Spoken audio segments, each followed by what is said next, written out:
Қайырлы күн, YouTube оқырмандары. Жүрек жарасы арнасына қош келдіңіздер.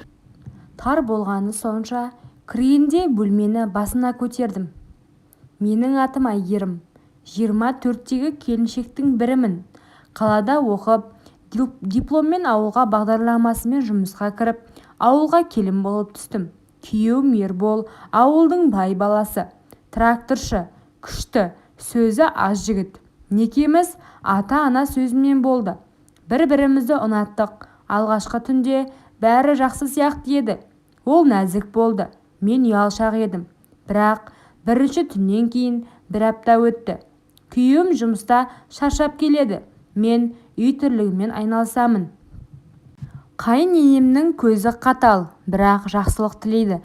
Кешке жатарда Ербол мені құшағына алып, бүгін дайынсың ба деп сыбырлады. Мен басымды изедім. Жүрегім дүрсілдеп тұрды, бірақ қуанышты едім. Махаббаттың алғашқы оты сияқты. Бөлмеге кіргенде шамды өшірдік. Қараңғыда бір-бірімізді іздедік. Алғашқыда ауырсыну сездім, бірақ шыдаймын деп ойладым. Бірақ ұяшығым тар болғаны сонша шыдай алмадым. Ол әрең кіріп жатқанда ішімнен өткір ауырсыну жүгірді. Дене бойым шымырлап, шыңғырып жібердім. Даусым бөлмені жаңғырықтырып, өзімді өзім ұстай алмай, иығын тырнап алдым. Ербол тоқтап қалды. Кешірші Әйгерім, ауыртып жатырмын ба деп сыбырлады. Даусы дірілдеп тұрды. Ұялған сияқты. Мен жылап жібердім. Көз жасым жастыққа тамды. Ауыртты дедім, ұялып. Ол мені құшағына алып, бірте-бірте үйренесің, қорықпа. Мен сені ренжіткім келмеді деді. Сол түні ештеңе болмады. Ол мені қарап, балаша арқамнан қағып ұйықтатты. Мен ұйқыға кеткенше ойладым. Бұл неке ғой, бұл махаббат қой. Бірақ денем дайын емес пе еді? Неге сонша ауырады? Мектепте қыздар әңгіме айтатын, біреулері алғашқыда ауыртады дейтін. Бірақ мен ойлағаннан әлде қайда қатты болды. Ертеңінде таңертең тұрғанда Ербол маған күліп, бүгін жұмыстан ерте келемін, шыдамды болайық деді. Мен бетім қызарып, басымды иіп қойдым. Күні бойы үй тірлігімен жүріп, ішімнен қорқыныш пен қызығушылық аралас сезім болды. Кешке ол ерте келді. Қолында гүл, жабайы раушан гүлдер. Саған деді ұялып. Мен күлдім. Кешкі ас ішіп болған соң бөлмеге кірдік. Бұл жолы ол асықпады. Бұл жолы да тар еді, бірақ алғашқыдан гөрі шыдамдырақ. Ауырсыну бар, бірақ тәтті сезім де бар. Мен жастықты тістедім, ұялдым. Бірте-бірте денем үйренді. Сол сәтте мен дауыс шығармадым. Екеуміз бір-бірімізді тани бастадық. Шынайы жақындастық. Қазір ойласам, сол алғашқы шыңғыруым махаббатымыздың бастамасы еді. Ол мені ренжіткісі келмеді. Мен оны қаладым. Бірте-бірте бәрі орнына түсті. Енді түнде жатқанда ол күліп, есіңде ме алғашқы түнді дейді. Мен ұялып, шыңғырып жібергенімді ұмыта алмаймын деймін. Екеуміз күлеміз. Махаббат деген осы шығар деп. Тар болғанша шыңғырып жіберген келін қазір өзім екенін ойласам түсім сияқты болып көрінеді. Сол күндері бәрі жақсы сияқты еді. Түндер өткен сайын денем үйренді. Ербол жұмыстан келгенде маған гүл әкеліп күліп тұратын болды. Мен де оған жақындай түстім. Ас әзірлеп күтіп алатынмын. Ауылдың қыз-келіншектері жаңа келін бақытты екен деп сыбырласатын. Қайненем де разы сияқты. Тезірек балалы болыңдар енді, мен әже болайын деп айтатын. Бірақ бір ай өткенде бір күні таңертең тұрсам, басым айналып, жүрегім айнып тұр. Ас ішкім келмеді. Алғашында шаршадым ба деп ойладым. Бірақ күндер өткен сайын сол сезім күшейді. Бір аптадан кейін кешіктім. Әдеттегі күндерім келмеді. Жүрегім дүрсілдеп, қуаныш пен қорқыныш аралас болды. Жүкті болдым ба деп өзімнен өзім сұрадым. Ерболға әлі айтпадым. Өзім сенімді болғым келді.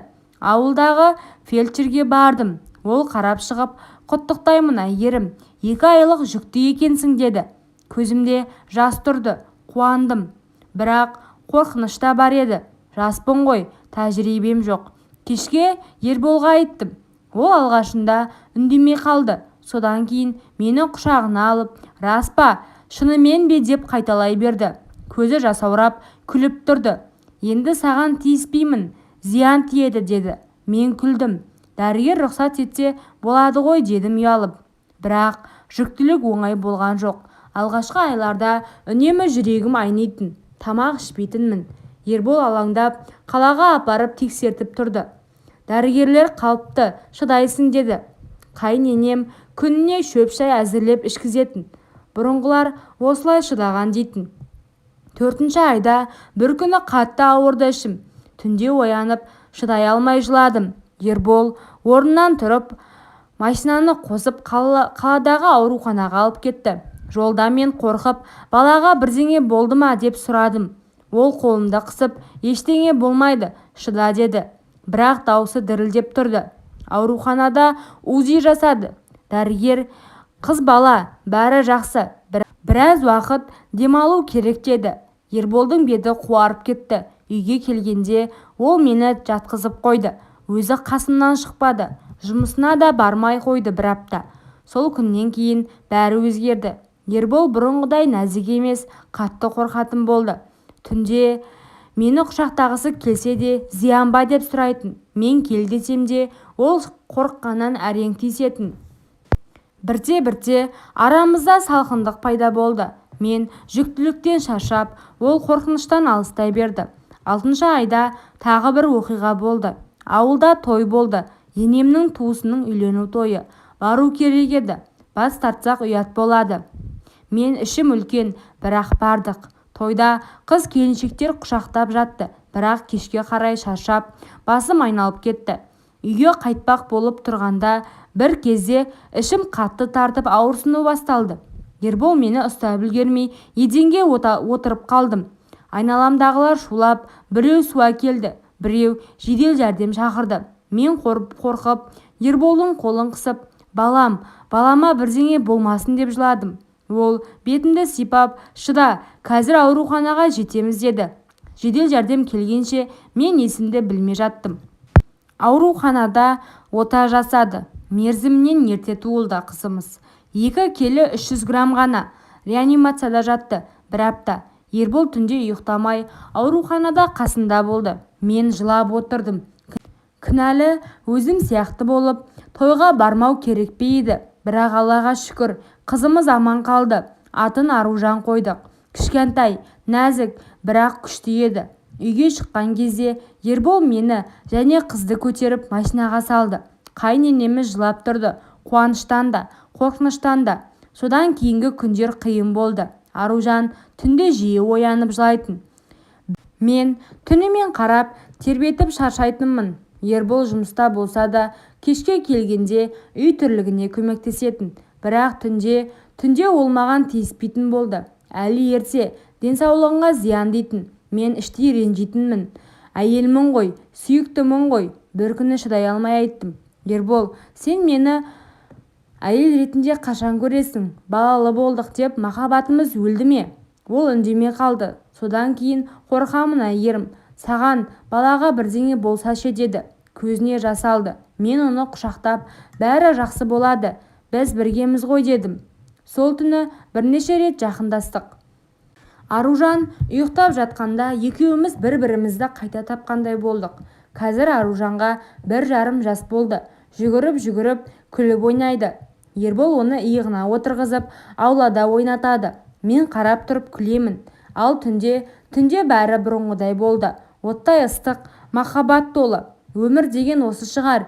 Қуаныш пен қайғы аралас. Ауырсынумен бәрі бірге. Қазір 2 баланың анасы болғалы тұрмын.